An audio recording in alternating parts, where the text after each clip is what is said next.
Navghar police ठाण्याच्या हद्दीत 2 महिन्यांपूर्वी आपसी वादातून एकाचा खून झाल्याची घटना घडली होती। त्यानंतर नवघर पोलिसांनी आरोपीचा शोध सुरू केला होता व अखेरकार आरोपीला अटक करण्यात पोलिसांना यश मिळालंय।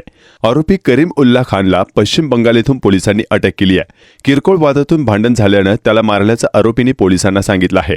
सदरची घटना दिनांक 9 जानेवारी रोजी रात्रीची असून माजी नगरसेवक प्रवीण पाटील यांच्या कार्यालयाच्या बाजूला असणाऱ्या डेकोरेटरच्या कार्यालयात मयत जखमी अवस्थेत पडला असून त्याच्या डोक्याला मार लागल्याने रक्तस्राव झाला होता।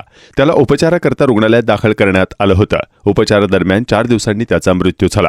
पोलिसांनी अकस्मात मृत्यू दाखल केला होता। मात्र मृत्यूबाबत संशय असल्यानं घटनास्थळाचे सीसीटीव्ही कॅमेऱ्याचे फुटेज पाहिल्यानंतर मयत व त्याचा साथीदार यांच्यामध्ये भांडण सुरू झाल्याचं दिसून आलं होतं।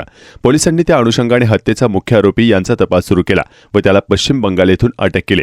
त्यानंतर त्याने चौकशी दरम्यान खून केल्याचं कबूल करत घटनास्थळी पोलिसांना घेऊन जात त्याने ज्या लोखंडी रॉडने हत्या केली होती तो रॉड देखील पोलिसांना दिला।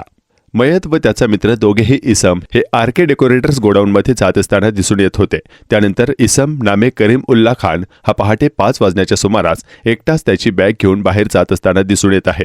त्या अनुषंगाने चौकशी केली असता दोघांचे दारूच्या नशेमध्ये नवघर गाव भाईंदर पूर्व येथील प्रवीण पाटील यांच्या ऑफिसजवळ असलेल्या आरके डेकोरेटर्स यांच्या गोडाऊनमध्ये कोणत्यातरी अज्ञात कारणावरून भांडण होऊन त्या भांडणामध्ये करीम उल्ला खान यांनी त्याच्या डोक्यात कोणत्यातरी हत्याराने मारून त्यास गंभीर जखमा केल्याबाबत इसम नामे करीम उल्ला खान याच्या विरोधात नवघर पोलीस ठाण्यामध्ये गुन्हा रजिस्टर क्रमांक 45/2024 भारतीय दंड संविधान कलम 302 याप्रमाणे गुन्हा नोंद करण्यात आला आहे।